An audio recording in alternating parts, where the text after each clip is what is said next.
Većina nas sebe naziva pravoslavnim hrišćanima, ali rijetko ko je pročitao Bibliju. A čak i oni koji jesu, verujem da ne znaju sve ove zaboravljene ili pogrešno shvaćene činjenice. Da li ste znali da Biblija nigde ne naziva zabranjeno voće jabukom? Originalni hebrejski tekst samo kaže plod. Uze od njegovog ploda i jede. Ne pominje se vrsta voća. Moglo bi biti bilo koje voće, smokva, nar i tako dalje. Kada je Biblija prevedena na latinski, hebrejska reč za zlo i latinska reč za jabuku bile su homonimi, malum. Zvuče isto, ali imaju različita značenja. Ova jezička podudarnost navela je umetnike, teologe i prepovedače da vizualno predstave plod poznanja dobra i zla, kao jabuku. Renesansni i srednjovekovni evropski umetnici često su prikazivali voće kao jabuku, jer su jabuke bile uobičajene u Evropi i simbolično povezane sa iskušenjem i znanjem. Vremenom se ova slika zadržala, posebno u zapadnom hrišćanstvu. Mojsije je verovatno imao govornu manu. Bog mu se javlja kroz goreći žbun i poziva ga da izbavi Izraelce iz ropstva. To bi značilo da ode pred faraona i da zatraži od njega da pusti njegov narod. Mojsije se osjeća nedovoljno sposobnim i pokušava da odbije zadatak koji mu Bog daje. Mojsije reče Gospodu: "Oprosti, Gospode, ali ja nisam reči čovek. Nisam bio ni ranije, a nisam ni sad dok govoriš svome sluzi. Sporo govorim, a jezik mi se zapetlja." Šta bi to moglo da znači? Mnogi čitaoci i naučnici tumače sporost govora jezika kao fizičku ili neurološku poteškoću, poput mucanja ili zamucavanja. Ovo je često tumačenje u jevrejskoj i hrišćanskoj tradiciji. Druga teorija je nedostatak elokvencije. Neki veruju da Mojsije nije bukvalno imao govornu manu, već jednostavno nije bio samouveren ili ubedljiv. Posebno za nekoga od koga se očekivalo da govori pred faraonom. Možda mu je bilo neprijatno da govori javno ili da govori formalnim vođstvom.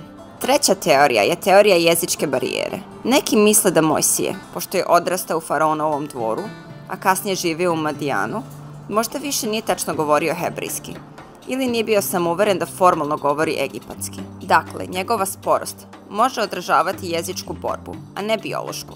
Bog odgovara: ko je dao usta čoveku? Ko ga čini nemim ili gluvim? Ko mu daje vid ili ga čini slijepim? Zar nisam to ja, Gospod? Zato idi sad, ja ću biti s tobom, kad budeš govorio i poučiti te šta da kažeš. Ali Mojsije kaže: molim te, Gospode, pošalji nekog drugog. Na kraju su se dogovorili da će Mojsijev brat, Aron, da priča umesto njega.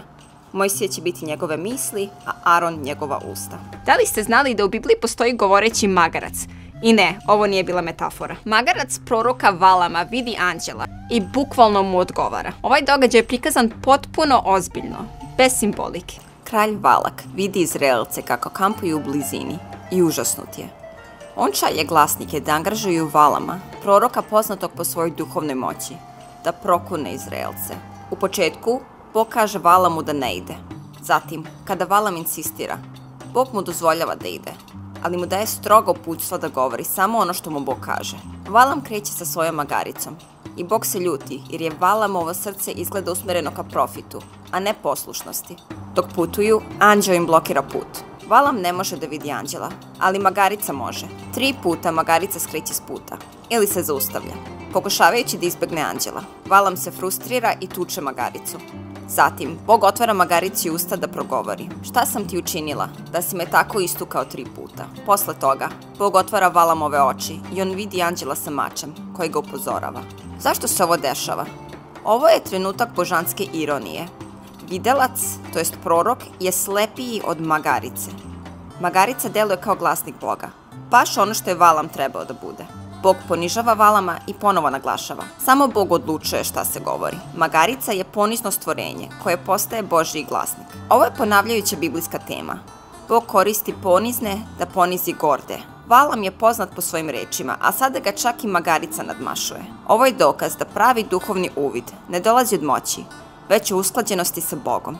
Tekst ovo predstavlja kao bukvalan događaj, to jest čudo. Nigde u Bibliji ne piše da su bila 3 mudraca. U po Mateju spominju se 3 dara, ali ne i 3 mudraca. Prema radnim tradicijama, vrlo verovatno da je bilo između 2 i 12. Biblija nam govori o mudracima, takođe nazvanim astrolozima, koji su posetili Isusa nakon njegovog rođenja, ali nigde ne piše koliko ih je bilo. Zašto ljudi misle da ih je bilo 3? Pa, 3 dara jednako je 3 davaoca. To je bar pretpostavka, a ne činjenica. Vremenom se hrišćanska tradicija razvila i imenovala 3 kralja. Neke rane hrišćanske tradicije i pravoslavne crkve čak su verovale da je bilo 12 mudraca. A šta su zapravo bili mudraci? Termin mudraci, to jest po grčkom magoi, odnosio se na klasu sveštenika astrologa iz Persije ili Vavilona. Proučavali su zvezde i tumačili znake. Vitlejemsku zvezdu su verovatno vidjeli kao važan znak. Verovatno su bili bogati, obrazovani stranci, čak i pagani, ali su prepoznali nešto božansko u detetu. Postoji još jedna običajna zabluda, a to je da su mudraci posetili Isusa u noći njegovog rođenja. Kad su došli u kuću, vidjeli su dete. Ovaj stih sugeriše da Isus već bio u kući, a ne u štali. Mudraci su verovatno stigli nedeljama ili mesecima posle Isusovog rođenja da ga vide. U vreme kada se Isus rodio, u Vitlejemu, u Judeji, u dane cara Iroda, dođoše u Jerusalim mudraci sa istoka i upitaše: gde je novorođeni car judejski? Vidjeli smo na istoku njegovu zvezdu, pa smo došli da mu se poklonimo. Ušli su zatim u kuću i vidjeli dete i njegovu majku Mariju, te su pali ničice i poklonili mu se. Onda su izvedili svoje dragocenosti i prinjali mu darove: zlato, tamjan i smirnu. Postoji goli prorok u Bibliji. Isaija je 3 godine hodao go i bos. Proroci su često koristili šok da bi duhovno probudili narod. Isaija možda nije bio potpuno nag. Moguće da je nosio samo pojas ili donji veš, što je i dalje bilo jako sramotno. Prorok Isaija se svukao i hodao go i bos 3 godine, prema Bibliji. Ali iza toga stoji dublji simbolički razlog. Isaija nije nužno bio potpuno go. Hebrejska reč za go, arom, često znači ogoljen do gaća, kao drevni robovi ili zatvorenici. Njegove bose noge i ogoljena odeća simbolizovali su ropstvo, sramotu i poraz. To je radio 3 godine kako bi simbolizovao kako će Asirci poniziti Egipat i Kuš i odvesti ih kao zarobljenike, gole i bose. Isaijini postupci bili su živo proročanstvo, šokantni, vizuelni i teško ih je bilo ignorisati. Oslanjanje na političke saveze umesto na Boga dovešće do propasti. Kao što je Isaija razotkriven, tako će biti i vaši spasitelji. Isus se tehnički nije zvao Isus. Isusovo pravo ime, na jeziku kojim je govorio, bilo je Ješua, hebrejsko i aramejsko ime. Značenje Jahve je spasenje ili Gospod spasava. Kako je Ješua postao Isus? Hebrejski i aramejski Ješua se prevodi na grčki kao Ijesus. Grčki nije imao glas š ili h na kraju, pa je Ješua postao Ijesus. Pardon ako izgovaramo ovo pogrešno. I mnogi misle da je Hrist Isusovo prezime. To nije tačno. Isus nije imao prezime, kao što mi imamo danas. U jevrejskom svetu prvog veka ljudi su obično bili identifikovani po poreklu, na primjer Isus sin Josifov, rodnom gradu Isus iz Nazareta, ili po zanimanju ili tituli, na primjer drvodelja.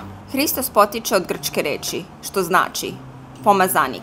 Kako se hrišćanstvo širilo među grčkim zajednicama, Hristos je sve više funkcionisala kao prezime, iako to nikada nije bilo. To je bila njegova titula, koja potvrđuje da su rani hrišćani verovali da je on obećani spasitelj iz jevrejskog proročanstva.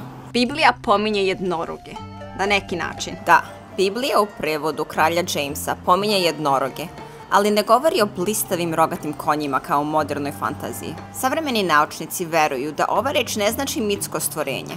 Umesto toga, verovatno se odnosi na stvarnu, sada izumrlu životinju. Najverovatnije na džinovskog divljeg bika. On je poznat po svojoj ogromnoj snazi i karakterističnim rogovima. Izumro je u 17. veku. Neki sugerišu da bi se moglo odnositi na divljeg bika, antilopu ili nosoroga. U srednjovekovnoj mašti jednorog je viđen kao simbol čistoće i snage, pa je umetnut u biblijski tekst kao poetska slika.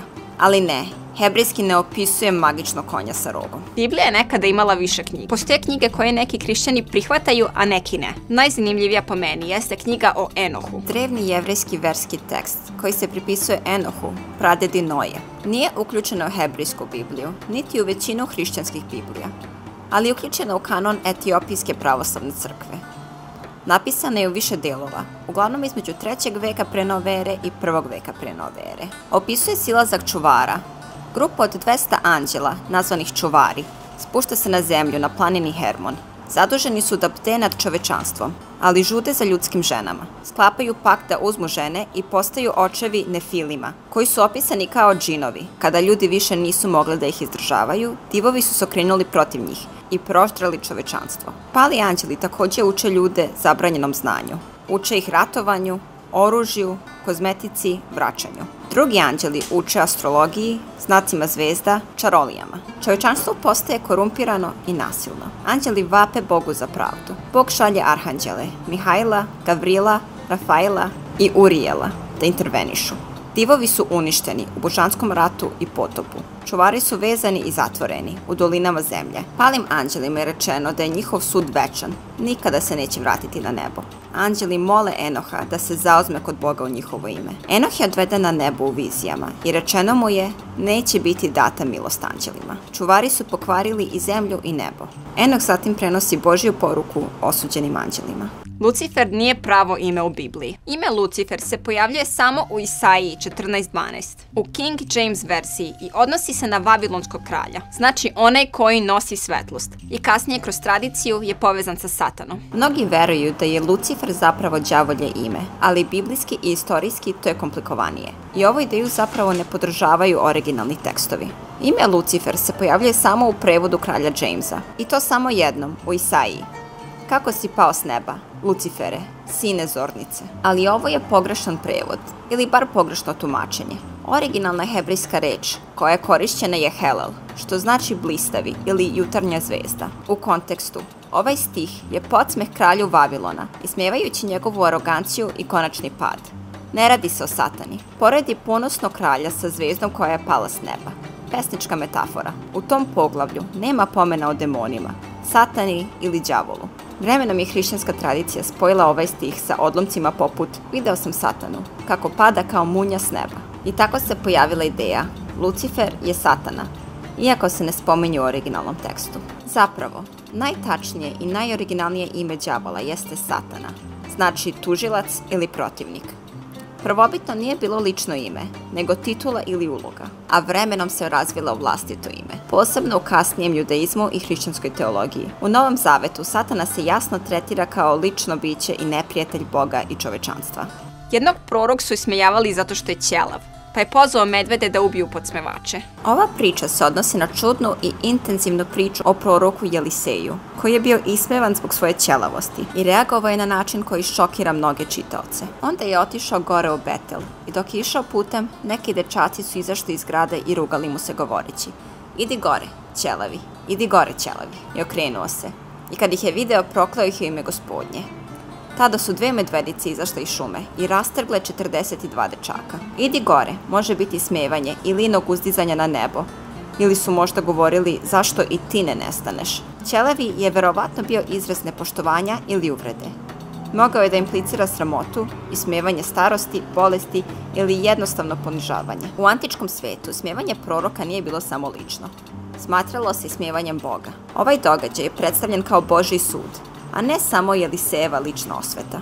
Platon je živeo mnogo pre Isusa. Da li ste znali da skoro 400 godina pre Isusovog rođenja filozof Platon je u svom delu Država spekulisao o tome šta bi se dogodilo savršenom pravedniku kada bi on došao na svet. Njegov je zaključak da će pravedan čovjek biti bičevan, mučen, bačen u tamnicu, oslepljen na oba oka i posle svih tih muka napokon biti još i razapet. Želim da se zahvalim bitno.net na ovoj informaciji.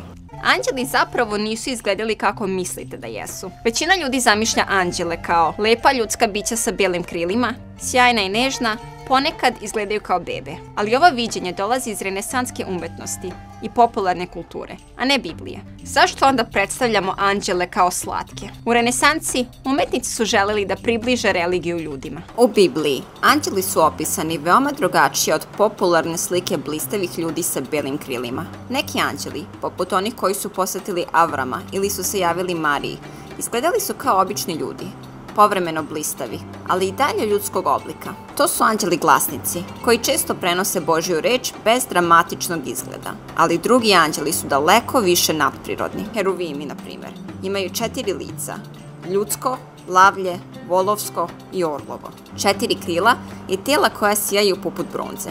Orafimi su opisani kao točkovi koji se kreću unutar točkova, koji su prekriveni očima i kreću se u svim pravcima bez okretanja. Smatra se da su ovi čudni točkovi deo Božijeg prestolnog sistema, a ne odvojena bića. Zatim, tu su i serafimi, viđeni u Isaijinoj viziji Božijeg prestola. Vatrena, šestokrilna bića koja pokrivaju svoja lica i stopala iz strahopoštovanja i neprestano viču: sveti, sveti, sveti. Ova bića uopšte nisu ljudskog izgleda. Ona predstavljaju ogromnu svetost i moć. U svim ovim opisima, anđeli u Bibliji su strahopoštovanje i često zastrašujući, umesto utešni, namenjeni da otkriju slavu i veličanstvo Boga, a ne da izgledaju kao ljudi sa oreolima i mekim perjem.